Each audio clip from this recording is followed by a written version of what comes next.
Bonjour à tous, bienvenue au Parc Omega. Je m'appelle Gabriel, je suis un animalier ici au parc. Puis aujourd'hui, je suis à côté de l'enclos des ours cannelle pour vous parler de ceux-ci. C'est ça, ce printemps, on a eu une belle surprise. De la tanière, il y a 3 petits oursons qui sont sortis. Puis là, avec le beau temps, on peut les voir à peu près tous les jours.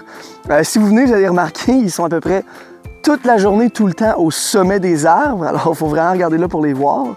Puis ça, c'est intéressant, chez tous les ours, les mères, c'est une des premières choses qu'ils vont montrer à leurs oursons, c'est de grimper dans les arbres et de rester là.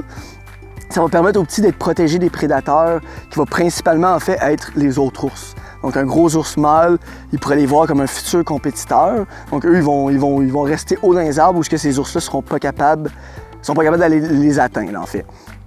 Chose intéressante qu'on nous demande souvent, c'est quoi la différence en fait, entre un ours cannelle et un ours noir? En fait, ils se ressemblent beaucoup, ils ont à peu près la même biologie et tout. En fait, c'est juste une sous-variété. Même que les ours cannelles peuvent avoir des petits qui naissent noirs. En fait, c'est même le cas avec un de nos 3 petits. Donc, c'est ça, la différence, en fait, va vraiment s'arrêter avec la couleur. Donc, génétiquement, il y a certaines populations qui ont pâli, puis ça fait ça.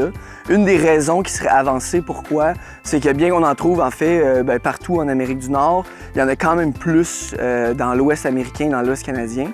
Et là-bas, ils vont souvent manger dans les prairies pas abritées, en fait, directement au soleil. Et le pelage aurait pâli, comme ça, il absorbe moins de chaleur, en fait. Ça les rend plus tolérants à la chaleur.